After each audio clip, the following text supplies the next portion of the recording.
Welcome to PolyCast, a civilization podcast focused on game strategy. Dan Q. Makalua. The Me and Team. Mad Jin. With guest co-host Dino.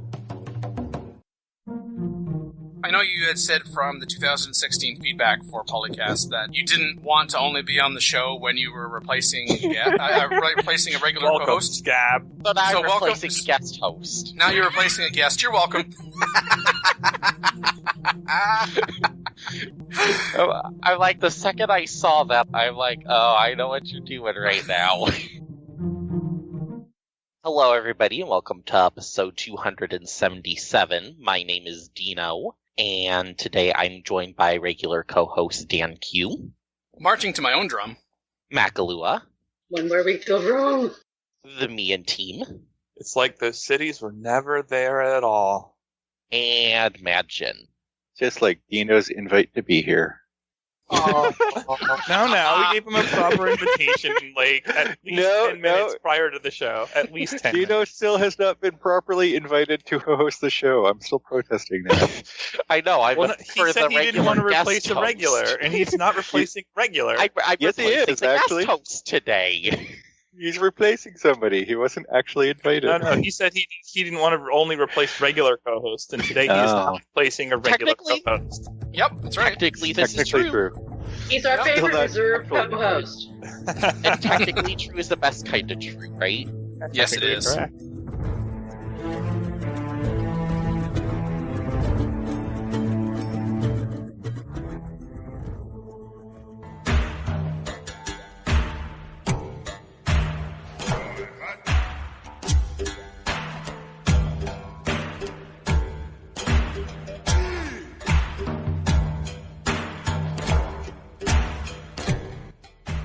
There was some quote-unquote unmentioned changes in the Australian summer patch, and to be fair, they have been mentioned a lot.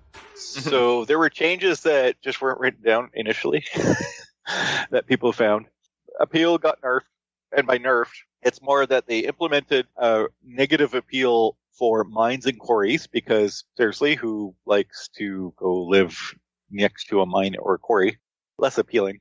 And extra appeal from cliffs were removed, which is kind of weird, but whatever. Apparently, the rampaging scouts will now capture a civilian unit. The scout who goes wandering around will no longer ignore your workers and your settlers, that you walk beside them, because before they used to just totally ignore them. Now they'll take them out. Plus, scouts will actually rampage, and other stuff will rampage. Once you take out their barb camp, the barbs definitely will want to get you for that. Apparently, luxury deals are more favorable in the early game. You can charge up to 160 gold for one instead of 130 early on.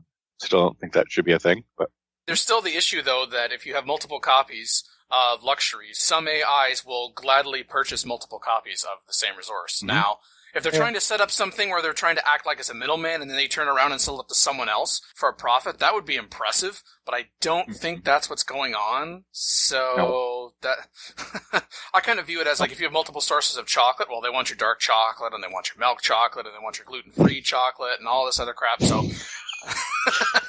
And yes, I like how mention you threw in the gluten-free chocolate, even though chocolate is gluten-free to begin with. I was going to say, if your chocolate has gluten in it, it's called a chocolate chip cookie.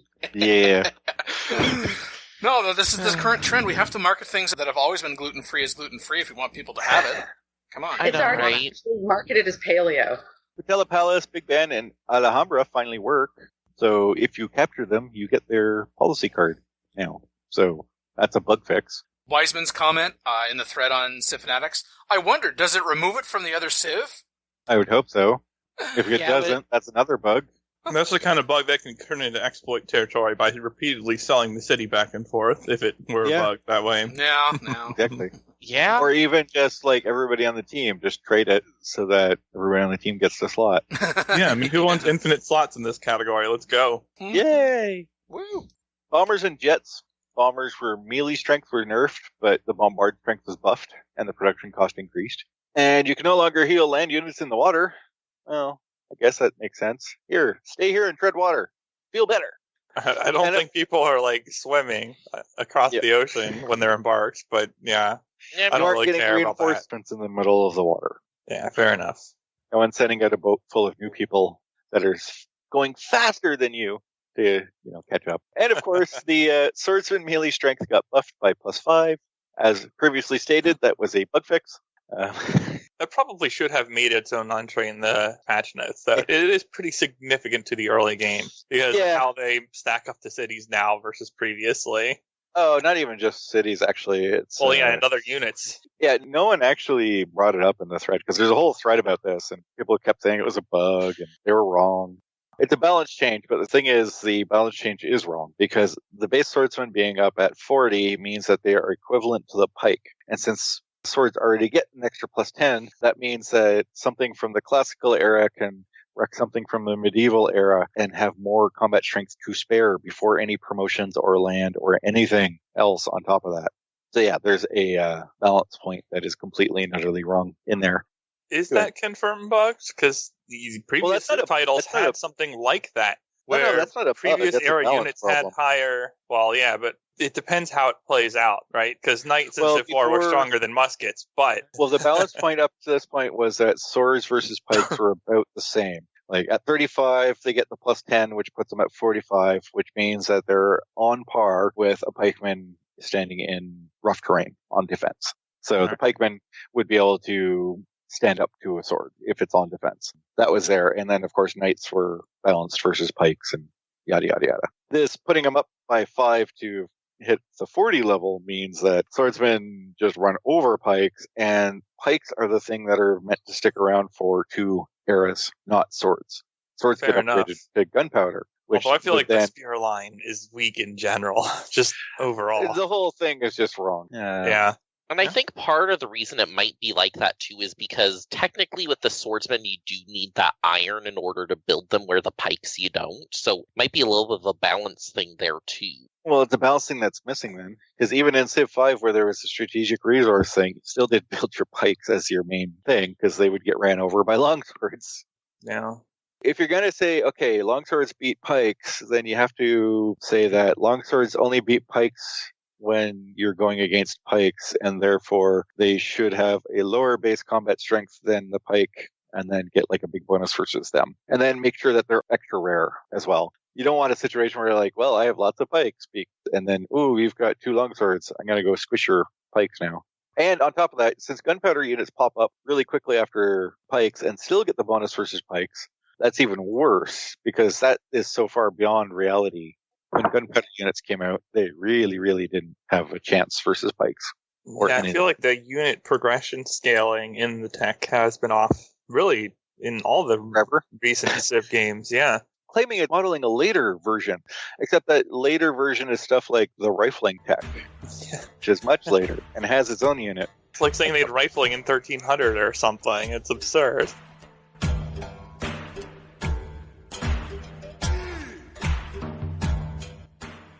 There's a thread about how Civ 6 is maybe gender biased. What? Yeah, there is a thread on that. I saw the title and I'm like, this is clickbait. I'm not... Have they not, ever played a Civ game? Apparently not. Have they not read history and realized that history is gender biased? We mostly only hear about the male leaders. Oh, yes. Okay, so it's a person who has gendered themselves as female. Let's see. This might be like a total troll thread, like start to finish. You never know. Yeah, totally. Played Civ 5 for a couple of years. I loved that it was able to choose science, arts, or diplomacy to win. Felt terrible destroying barbarian villages. Took them a good 50 games to realize that the barbarians could not be reasoned with no matter what Civ type was pursued. Kept trying to leave them to their own devices. Why not grant them land? Okay, barbarians are. I wish my distant ancestors made this deal with Aboriginal original people. Oh, God. I like that it could keep a sensible defensive force while focusing on science, blah, blah, blah. Waging wars makes me uncomfortable. Hated the mods for this reason, never got more than 70% of the badges. Trying other games made me feel that at least the Civ project accommodated a female, rational. What? Those are 2 words that perspective. Whoa. Joking. Of rationality over war. I'm sorry, if you believe that the female perspective is rational, therefore the male wants to be war is irrational. Gender has nothing to do whether you can rationalize or not. Or start a war. Well, being rational is different from rationalizing as well. Yeah, that too. Played several Civ 6 games that underwhelmed. Everything but war is harder to work towards. Okay. Game is slowly losing interest. Barbarians are so much more powerful and prolific that my efforts to create a balanced Civ are utterly thwarted. I'm happy that they spent Aussie bucks. I have to say, though, if this was an intentional troll thread, I am impressed. Oh, no, If this is somebody who's just like, hey, I'm going to write this just to see how much clickbait and how much I can mess with people and made this thread, I would applaud that. Okay. I would agree if it is. If it is. If it's tagged not for checks, which is great. One post is inconsistent. I would not make assumptions about this person's motivations. I think they're just annoyed by our barbarians and should turn them off. Yeah. Then you can say to yourself, well, that's because our civilization makes deals with barbarians. That's why we don't have barbarian problems. Use a little imagination. Oh, and then it gets better because the thread goes on. Because Eagle Pursuit said it was sexist to claim that rationality over violence is inherently female trait. Oh, boy. Thank you, Eagle Pursuit. Venless said that they were confusing gender and sex, which is true. Like, why are games geared towards violence? Let's look at their gross market way. My point was gender-identified females want games too. Well, no shit. And there's a lot of actual females who play Civ. Hi, I'm right here. And even with the other stuff, you can still claim maybe it was a troll thread or at least something to purposely troll to start a conversation, and then somebody's real account could pop in and talk about stuff that they wanted to talk about.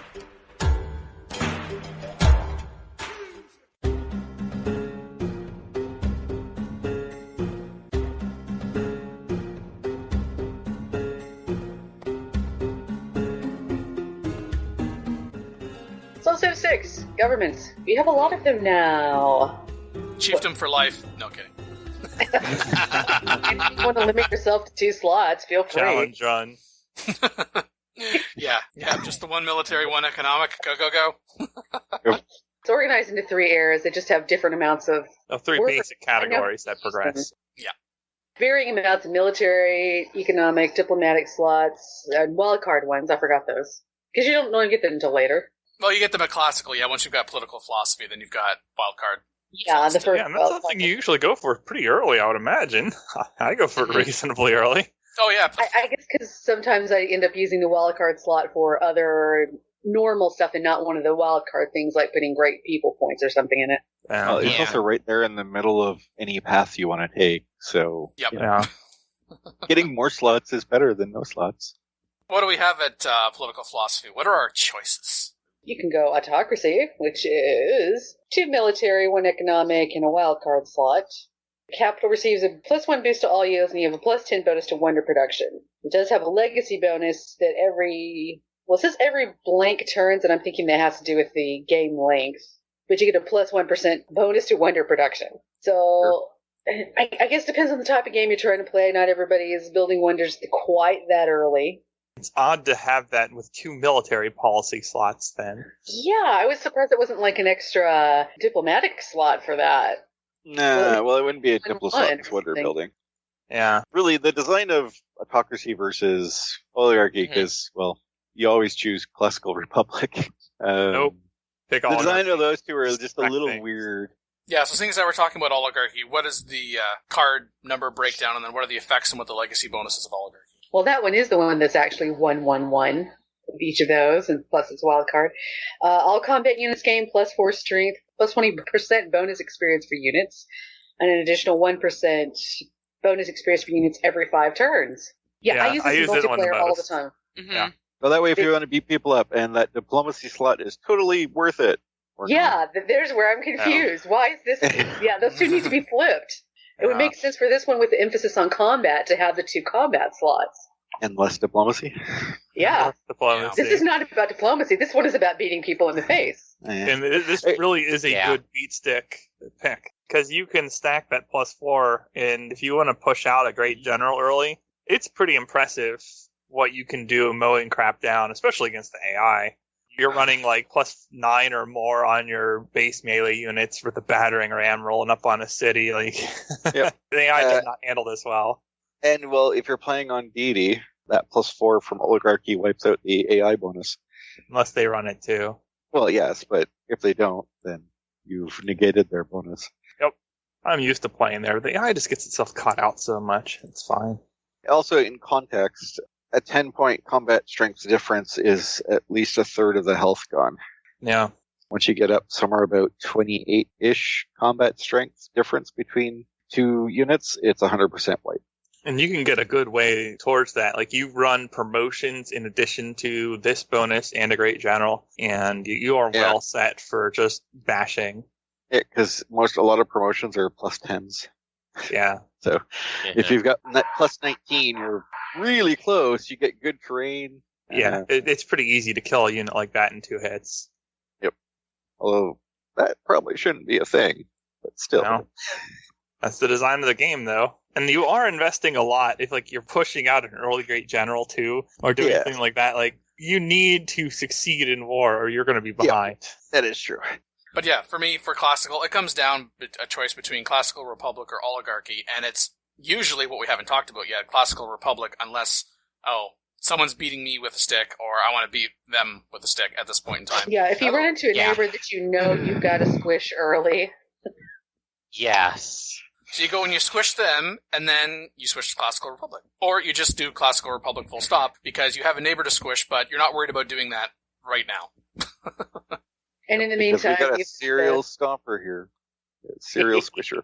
Yeah, because that one has 2 economic and 1 diplomatic. All the cities with the district receive +1 amenity. Well, that'll help you with happiness. Plus 15% bonus to Great People Point generation, and an additional 1% bonus to the Great People Point generation every 15 turns. So if you wanted to run up that Great Profit faster, or Great Anything faster, Great Scientist or faster. Straight up, here's an amenity so you can expand faster. Mm-hmm. That too. Mm-hmm. Yeah, if you're limited by them, depends on your terrain and how much you can settle before. I've seen crap tons of maps where the starting amenities are like 1 or maybe 2 if you're lucky. Yeah. Yeah.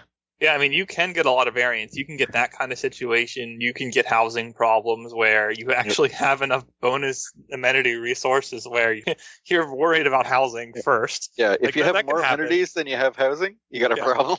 Yeah. That exists too. I've seen starts where it's like, boom, here's your start, and you look around and like, where's the fucking water? No water for you. None. Oh, yes, and of course, to confirm, wild card means military or economic or diplomatic. Whatever you feel like. Whatever you feel like. Get great person generation. Really use them. Yeah, get extra bonus points to great person generation with Classical Republic, where you get great bonus points to great people generation. Go bonus points to great people generation. Do you like great people point generation?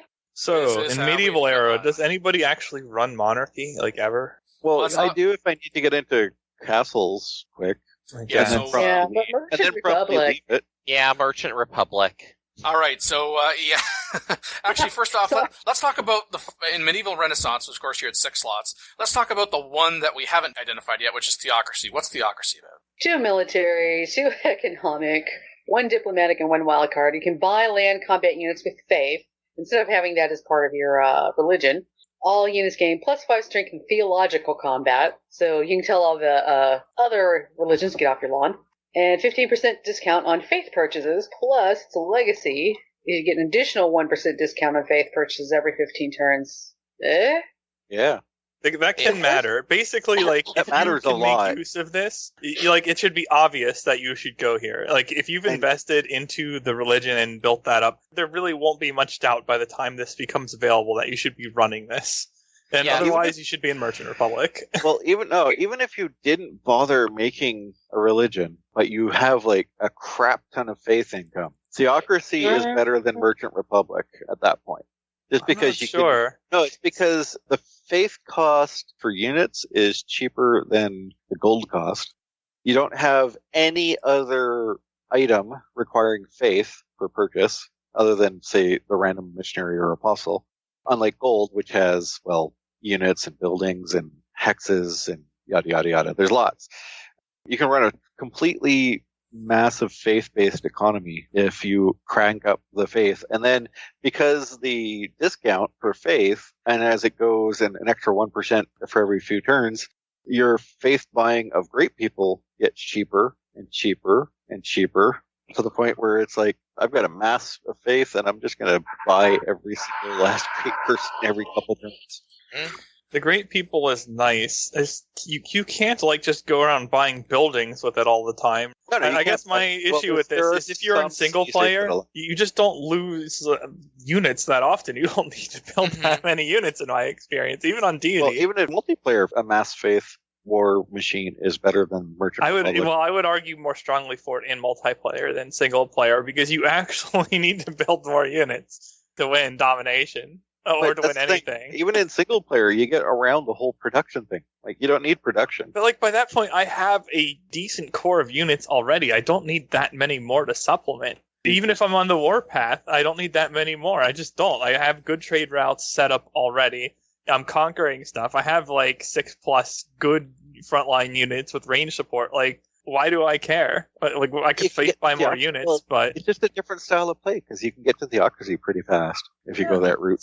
Yeah, Theocracy, Reformed Church, as opposed to Merchant Republic at Exploration. Like Merchant Republic, because I can use my gold to get around my production problem. Monarchy, on the other hand, it's the one no one likes. What do we get at Monarchy? And then we'll... 3 military slots, 1 economic, 1 diplomatic, 1 wild card. It's +2 housing in any city with medieval walls, +20% bonus influence points, and the legacy is an additional 1% bonus influence points every 10 turns.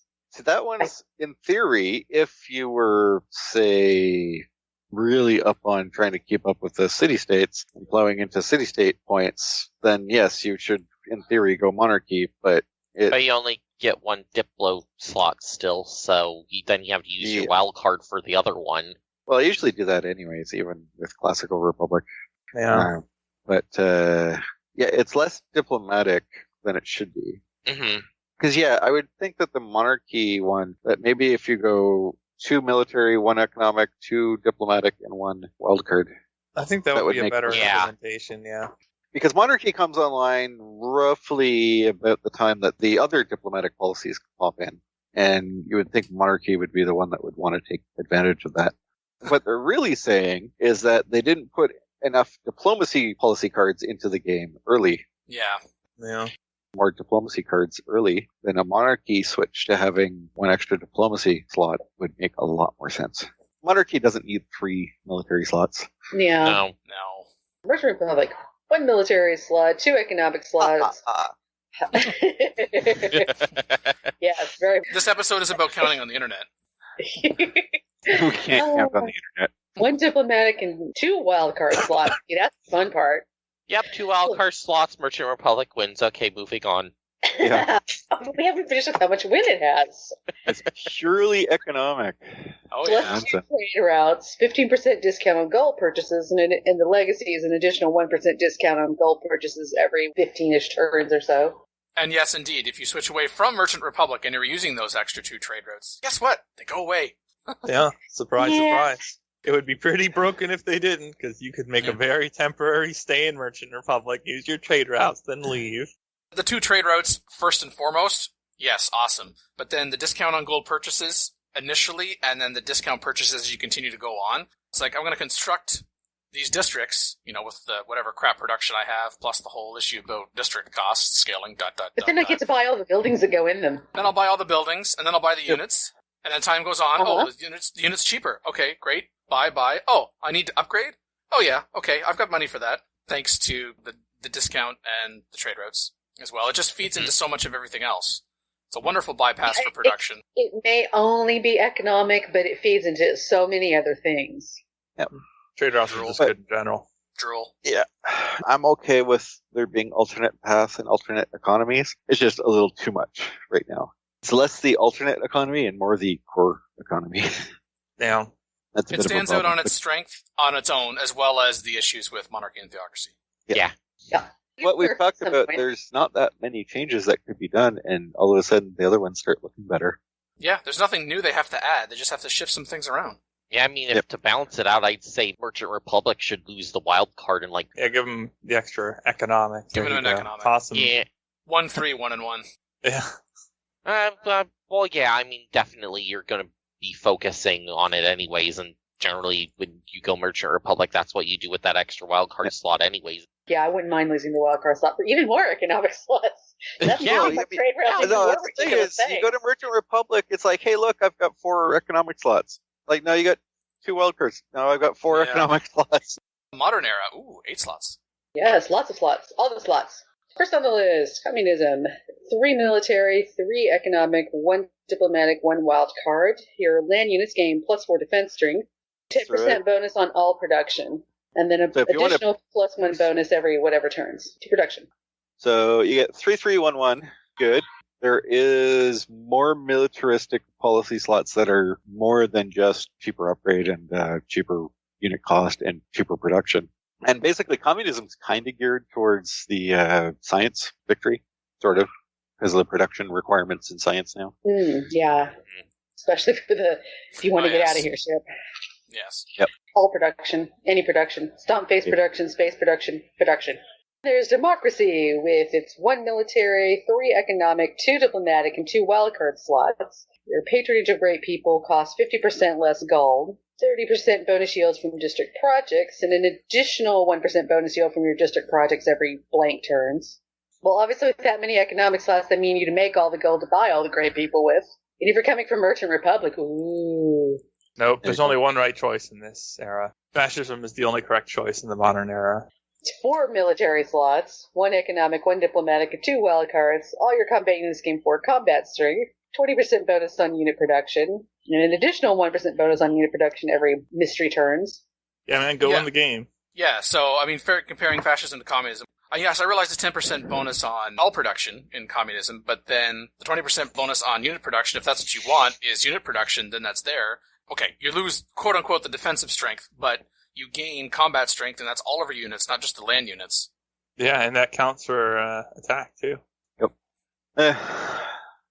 Fascism a little squished into that whole go kill stuff, but that's what it's there for. Yeah. Well, yeah, I guess endgame needs to go squish stuff. So it doesn't necessarily mean domination either. No, it really does. Stopping somebody from winning a different direction. Well, that's what I mean, yes. Once you've run everybody else ragged, you could probably back into any victory condition you feel like, technically. But you probably just want to win domination. If you're already there, might as well just finish it. What I'm saying is that it doesn't necessarily have to be that. It could be preventing somebody else from doing this. Like, I'm going to win domination, except you're going to win space first. No, you're not. Squish. This civ doesn't have a lot of units, but oh my gosh, the defensive strength of these cities. Oh crap, the encampments. Oh gosh. When they get up above 100, oh god. It's like, oh geez, yeah, okay. I need something to help me with that. Squish. You can get late game stuff like mech infantry so strong that the cities can't do anything to them, though. I'd rather there be options on some unique versions of some of these governments. The core is still similar, but that they shift around some of the benefits a little bit. Maybe that's expansion material eventually. Yeah, unique governments to go along with the other uniques, sure. Based on Civ, yeah. Or some type of government. Because not all democracies are the same. And if you say, well, that's what the policy slots are for, like, no, it's not quite the same. The policies are kind of there, but not quite. But there's actual core fundamental differences between democracy types. Like, where's your republic? I don't see a republic there. Republics are not democracies. Related to the government, of course, are all the different policy types. First off, by era, and then, of course, we'll go by type. So let's start with diplomatic in the ancient era, because, hey, there's the 2 here. We've got the Diplomatic League. The first envoy you send to each city-state counts as 2 envoys, or Charismatic Leader, plus 2 influence points per turn towards earning city-state envoys. So... AKA the card that never leaves anyone's diplomatic slot. Mm-hmm. Yeah. The only time it leaves is if I'm using the wild card slot for something else. I can't pull it out. So then, but that's when the diplomatic slot gets switched for the +2 for 1. So it's okay because you're going to get 2 envoys rather than 1 for a turn. And then you switch it right back because you've obviously lined up your policies such that you can make a policy switch on 1 turn by finishing a civic and then jump to another civic to finish it to make the policy switch on the next turn. Totally. I totally planned it that way, yeah. All good planning. Thinking of the starting, so if we look at the economic policy types in the ancient era, your initial choices, +1 faith and +1 gold in the capital. Or we could have +1 production in all cities, so that's God King and urban planning respectively. 9 times out of 10, God King just to get the Pantheon. Yep. Mm-hmm. Yep. Unless I have a different source of faith, either be it tobacco or a city-state or a relic or whatever, in which case production. The moment I have that Pantheon, I no longer need God King. And then at that point, I usually also have, hopefully, something else. Only switch to settler production when I'm building settlers. Only switch to builder production when I'm making those. And even then, +1 production might be worth more than the 30% increase in produced output. Yeah, I typically find, though, that after God King, I got my Pantheon. All right, I want the +2 gold from all my trade routes. The one trade route that you may or may not have yet. Of course, this is when I have the trade route, and usually by the point that I have my Pantheon, I have a trade route. Whether it's internal or external, I have the trade route. Give me gold. But if you want to be able to go the mass out to get the settlers, I actually don't often do much with the builders, but the 50% production towards the settler, that can be significant. But if my production is otherwise okay early on in the game, it's like, it's going to be the difference between 5 turns and 6 turns or something like that, online speed. And it's not a super race, whereas that +2 gold income, so now instead of getting, 4 or 5 a turn, that's, now 6 or 7 a turn. That's pretty good. No, for me, it's more about the other cities. Because if you assume that you're also going to have 2 to 3 to 4 cities pretty quick, it's a question of +1 production in those other cities outside of the capital versus the 30% boost to builder production inside the capital. Which one's going to get me more?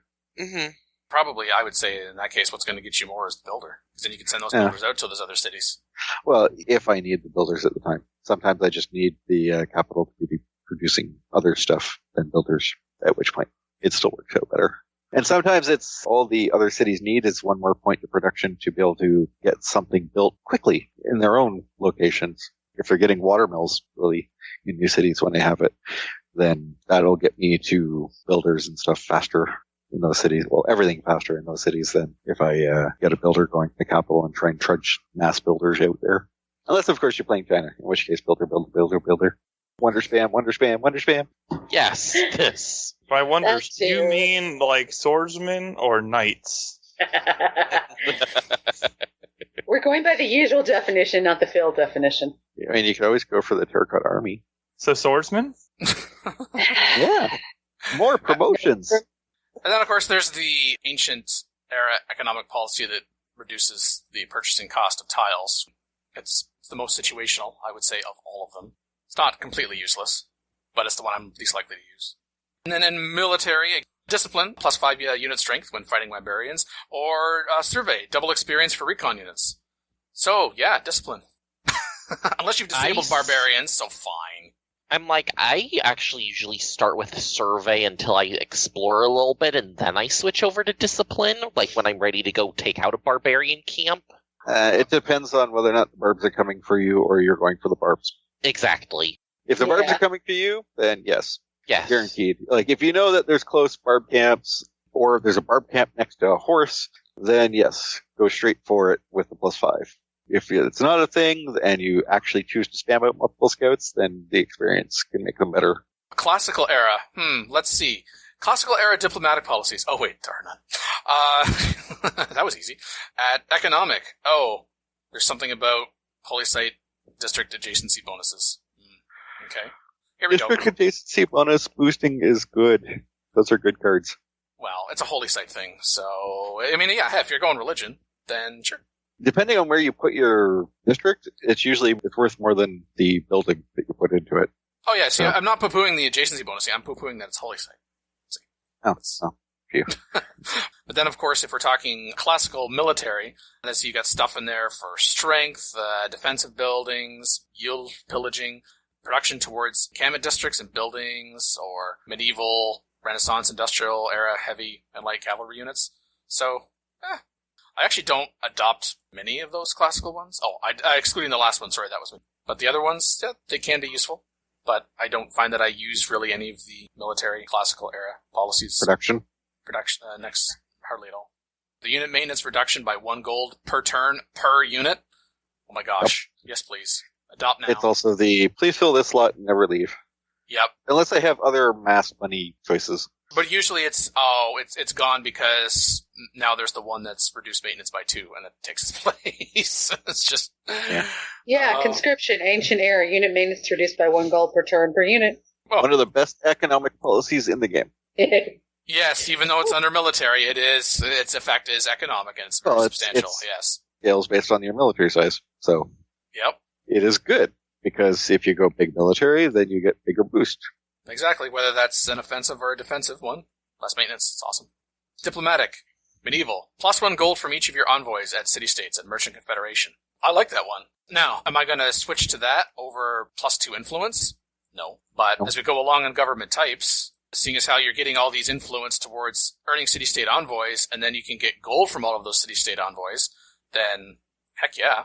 Well, at some point when you get another diplomacy slot, that one's useful. What it usually happens is I throw it in my wild card.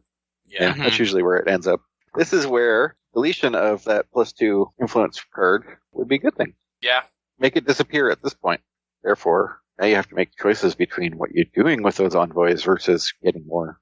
Then economic medieval, while of course there's these things about adjacency bonuses like the one for theater and industrial zone or harbor or commercial hub.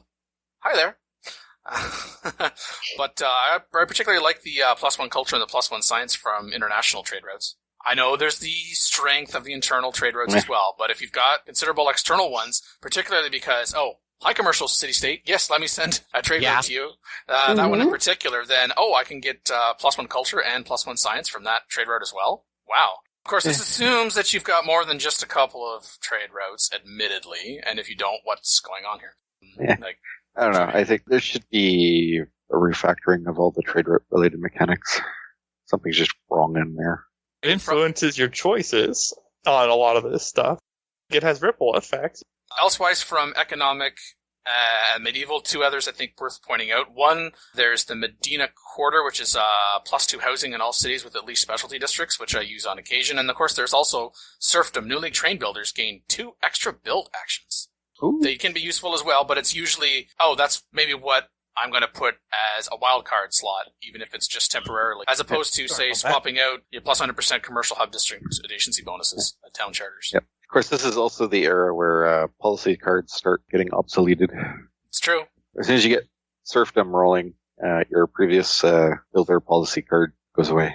Then military, economic, we've alluded to this under the governments. Professional army, 50% discount on unit upgrades. Pretty bad that there's a policy card out there that is like, I want to upgrade my units. 100% will always run this policy, period. Yeah. Because the cost is too prohibitive to not run it.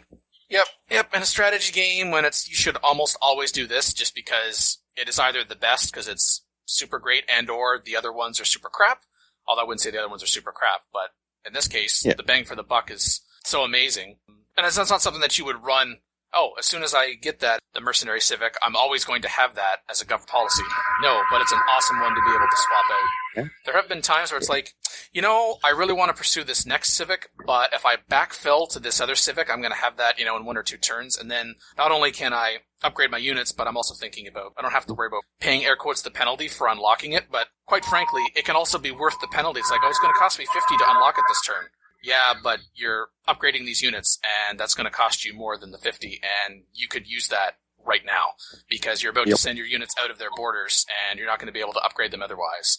So, do that. Okay, that's another thing that needs to change too, but okay, different concept. Renaissance policy. Machiavellianism. Plus 50% production towards spies. Spy operations take 25% less time. Nothing against that policy. But the other ones that are available for diplomatic, either use the diplomatic slot or the wild card, the number of spies I'm going to be able to get, first of all, and then what it is that they're able to do and how long it takes them to do it. Yeah, I realized this 25% last time. It's not a bad policy, it's just the spy mechanic for what I'm getting for it is just underwhelming. We don't want to do another Bert thing with the spies where you just run your economy on spies. Yeah, we need something between what we saw in Civilization Beyond Earth and what we had in Civilization 5 and Civilization 6. Although I think Civ 6 is definitely better than Civ 5. There's no question about that. It was why am I saying this? It went a little too far away from Bert. Never thought I'd even say that. For air quotes mainline Civ, but I did it. I think it's kind of scary. Economic. We've got stuff in here about faster growth in your cities. +4 gold and +1 faith from all of your trade routes. Those are very nice.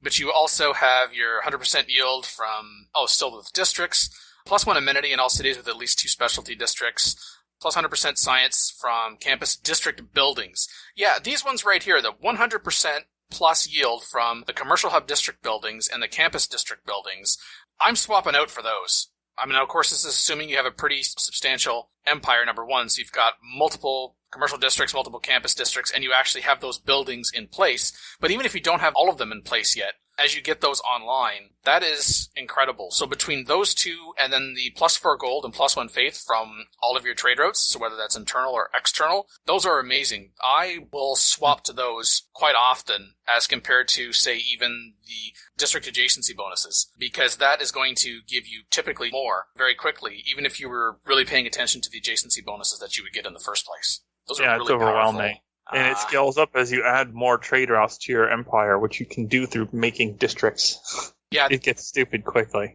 Yeah, there's definitely a point where new cities, it's like, okay, we're going to do the campus first, but then I'm going to buy all of the science buildings, and then I'm going to construct the commercial district, and I'm not going to be buying buildings that give you gold. I carry that over from previous Sims. You know you don't do that.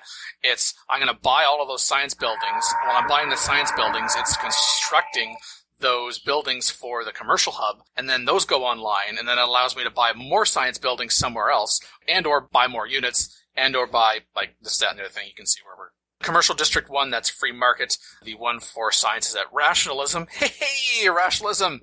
Still pretty awesome in Civ 6. It's not just Civilization 5. But there's also Liberalism, +1 amenities in all cities with at least 2 specialty districts.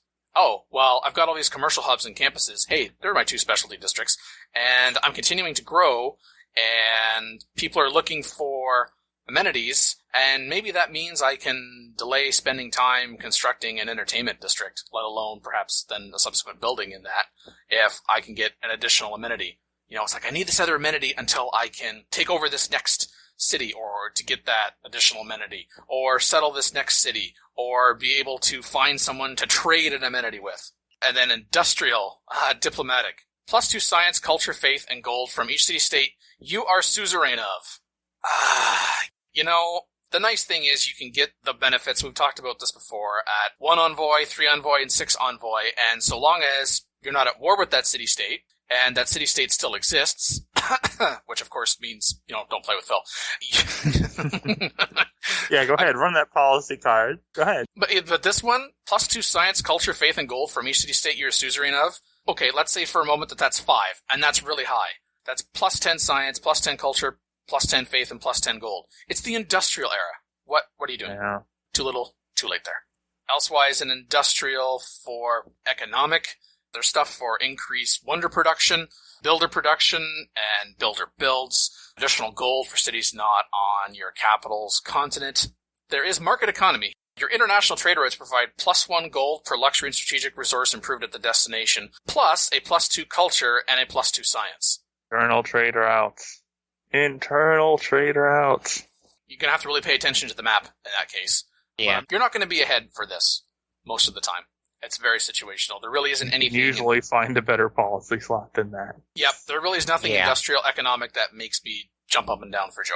It's like, oh good, I've reached this, so it's an accomplishment. I've researched the civic, I can continue on to find something else that's a little more useful. Industrial, in terms of military, I mean, we've got something in here for additional production towards industrial modern era melee and ranged units, military academies and seaports, and science, pillaging yields. You get an upgrade on your unit maintenance. You can take multiple war weariness reduction policies if you just want to end the game. The ones I run the most frequently in industrial when I make it there are less maintenance, faster movement of starting in friendly territory, because that does count in territory that you just took a city. If you play around that, you can get a substantial bonus between that and the Great General. It's pretty impressive, actually. And then just you don't take war weariness because you're having it, in essence. Diplomatic and modern. Okay. Yeah. I gotta point this out, simply because why am I adopting a policy that is specifically, it has a specific negative. Not just the negative because you chose a different policy over it. Police ideology. Enemy spies level reduced by 2 in your lands. However, all cities suffer -1 amenity. No. No. Enemy spy levels reduced by 2 in your lands. Period. Cut this other crap out. Why would I choose that? Not just for the positive as compared to what else you can get for diplomatic policies that are available before even, but why would I do this? Why would I give myself an amenity hit on top of it? I mean, yeah, enemy spies, if they're really pushing in your cities, they can be an issue, but I think there are better ways to deal with enemy spies. I don't think it's a 1 amenity in every city issue. Yeah. They would need to be a lot more oppressive than they are before you would use that. Like, if you had Bert flipping going on, then maybe. Yeah, that's about the only point where we would go, yeah, no. Arsenal of Democracy. Your trade routes to ally cities provide +2 food and +2 production for both cities. It's the modern era? Yeah. Given what else you can be taking, and if you really want to have more food and more production for your cities, there are other and better ways than adopting this policy.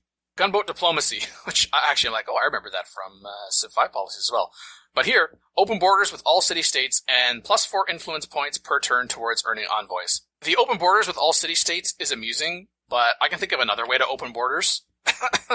Declare war. With all city-states, yeah. I actually enjoy that. I'm going to open borders with all city-states, and then I'm going to get +4 influence points per turn towards earning envoys. And it's like, well, when I think about what open borders means to me, if I really need to get through the city-state to get somewhere, which has happened before, I'll just make my own path. And of course, then in that case, I'm not really concerned about probably influence points at that point, combined with also, it's the modern era. Or even if everybody starts going, oh, you're a warmonger afterwards. Yeah, there is that. Modern era economic, however. +4 food from domestic trade routes. I mean, there's the production boost, but then there's also the food boost as well. 1 copy of strategic resource allows you to produce and purchase units requiring it in any city under resource management. That can be helpful. You can just have an encampment, and you probably do have an encampment anyway, so I don't know why I would be adopting that economic policy. Again, swapping out something that I already have. And there's also this +4 housing, +2 amenities, and -8 gold to all cities with at least 3 specialty districts. Here's another policy where you're actually getting a negative. At that particular point in the game, I'm not certain I'm that concerned about housing and amenities. Maybe if you're desperate for amenities, maybe. Yeah. It's a tough sell, though. That can be, like, if you have 30 cities or something, that can be a lot of amenities. Mm. And you might have the gold at that point. And it also depends on your cities, because your cities need at least 3 specialty districts, so... You only need Pop 7 for that. That's not hard to attain in even, like, pseudo-core cities. I'm not so much talking about the Pop to achieve, but actually being able to construct the districts. Yeah, that's easy. That's routine, though. Like, if you're doing major domination games, you're cycling trade routes. And so you can set up newer cities by putting at least 2 trade routes in them so that they have decent production on the districts. And then once they have the districts up, you can do that with then even more trade routes in future cities. And it's just an outward spiral.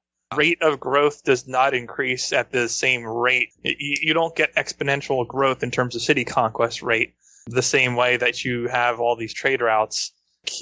You won't capture 10 new cities because you have 10 more trade routes. You actually get faster production if you're doing that. Then you can leave some trade routes behind. In practice, it's super easy to get that many cities up to 7 pop with 3 districts if you are going commercial hub and industrial as 2 of them, and then just pick whatever the hell you want for the 3rd one. That's really easy to cycle and get runaway and like game empires. And if you're going to do that, then that's something you can consider running. You If could. amenities are a problem, then you might as well. You're going to have the money, trust me. So Yeah.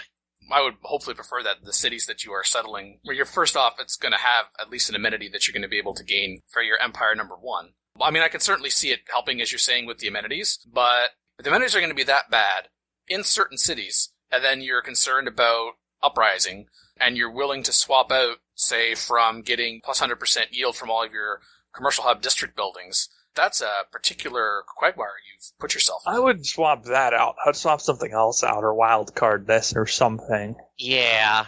It's true that you'll have more wild cards to deal with, but We're talking pretty late game here with a lot of cities and like a lot of things you could get away with cutting. If you're just doing mass conquest, that kind of thing can be helpful. It's niche, but it's there.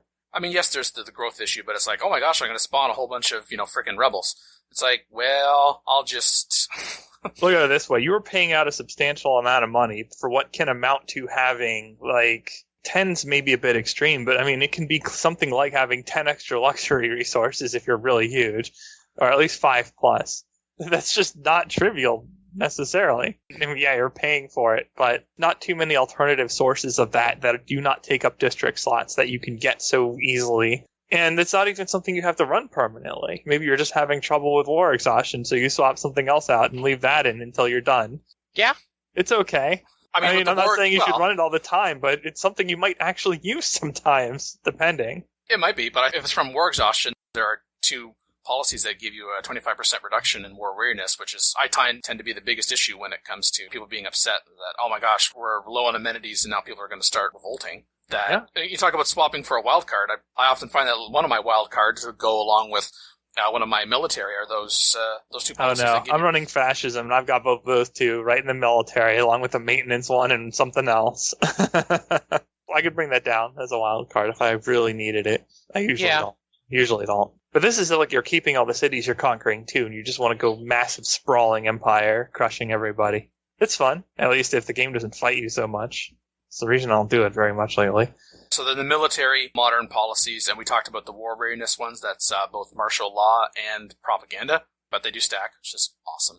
Yeah. And this is also when we now have the units maintenance reduced by 2 gold at Levée en Masse. There's some other stuff in there about production towards units, or no weariness from combat in your territory. Just very situational, which ones you're more likely going to use than not. And then at the information era, for diplomatic, we've got International Space Agency, plus 10% science for each city-state you're the suzerain of, or plus 10 culture for the per city-state you're suzerain of at collective activism. You are suzerain of. I guess if you really need that last push, and you're suzerain of half a dozen or more, seeing as how, it's... that. Yeah, okay. That could be good for a final push. Does this count if you own the city? Yeah, let's just conquer the city. The city-state, and then you own the city. I think you're going to get more total yield from the city if you own it directly than this can give you, or even the base city-state can give you, usually. Yeah, it would mostly depend on how much science or culture you're actually outputting as to if that would be valuable or more so to take over the city-state. And I guess if you're an immense empire and the city-state's giving you per city, you might keep it around, I guess. And then also if you're the suzerain of a whole bunch of city-states, then that bonus, I would guess, would stack, so you get 10% extra for each one of them. Well, yeah, okay. Yeah, but then also at the same time, it's the information era, and what are you getting a boost on? Either science or culture, so you're pretty close to the end of the tech tree, or the civics tree by that point. And what more do you really need to be able to research to get what it is that you want to do? Yes, there's the atomic era, but there are no atomic era diplomatic policies, so we'll combine atomic and information, because there's so few anyway, even at the economic and the military tiers. Economic, atomic, stuff for great works of art, and artifacts, and music. So yeah, if you're going for a cultural victory, sure. Including the theater district adjacency bonuses, plus 100%, sure. Information era, economic policies. There's one for plus 5 production and plus 10 gold from international trade routes, and plus 50% tourism to civilizations to which you have a trade route. So yeah, that tourism thing, again, culture victory, that's pretty impressive. Mm-hmm. So that's really geared towards culture. Military-wise, atomic, plus 50% towards space race projects if the city has either a military academy or a seaport. So yeah, considering how much production you are going to need, as we've already established, again, going for a space race, you really should be looking at this. There's also stuff towards atomic and information era melee and ranged units, so Phil would love this, obviously. Strategic Air Force, plus 50% production towards information era air units and towards all carriers. Situational.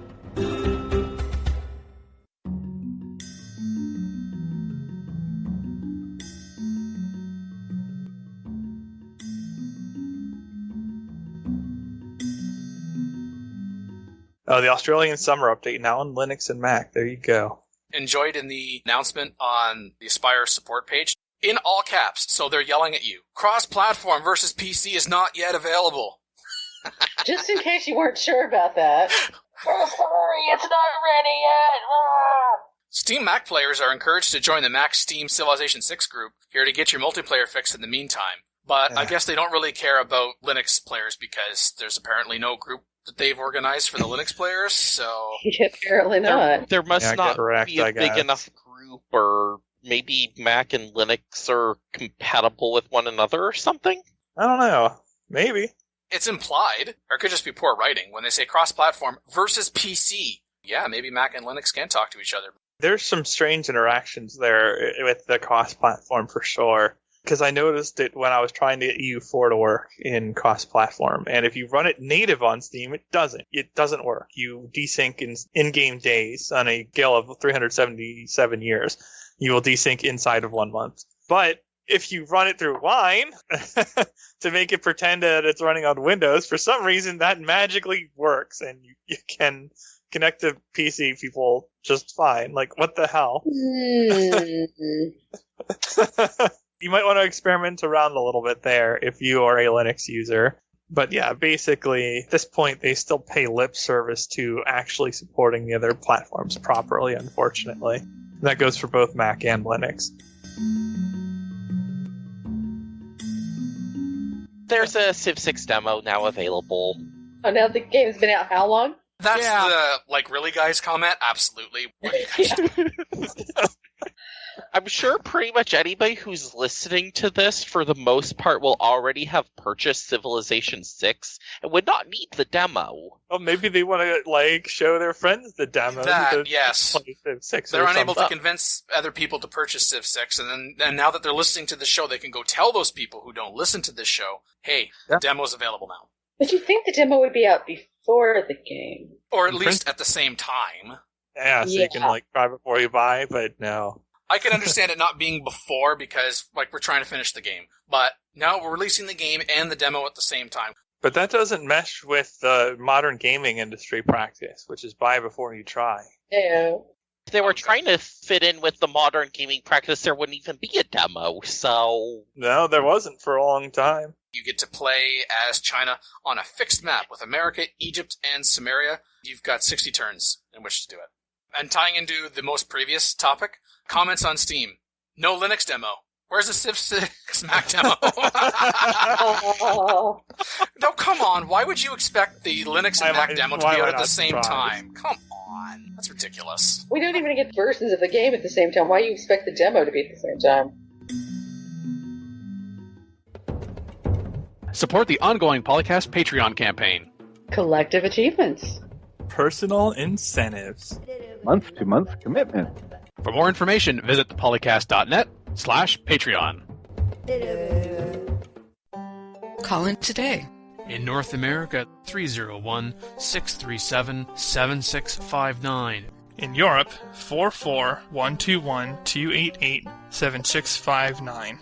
The only thing worse than being talked about is not being talked about. Log on to the series' official website at thepolycast.net.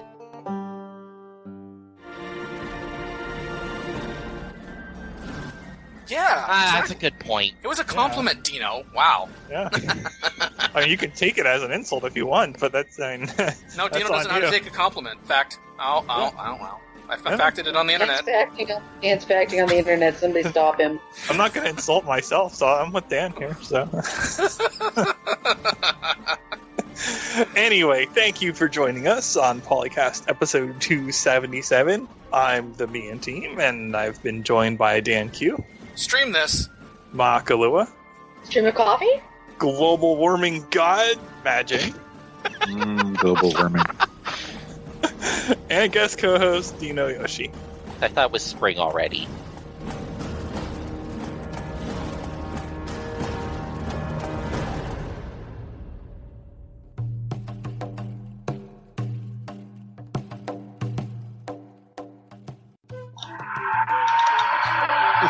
All right. Maggie's fan agrees. That's what I'm going to do. I guess that would be a good fix for that. Mm-hmm. Once again, Maggie's fan knows what it's talking about. Yeah.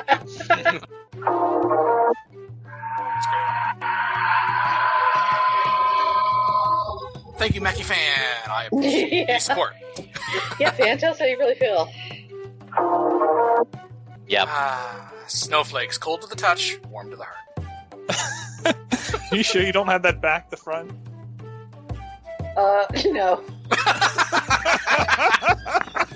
That was even better than the awkward silence. Thank you, Maggie.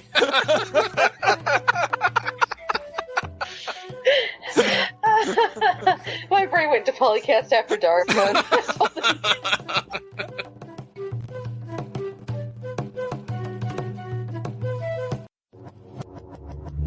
record date? March 18th, 2017. Civilization 4, 5, and Beyond Earth sound clips. Copyright Take-Two Interactive. Copyright Civilized Communication at civcom.net.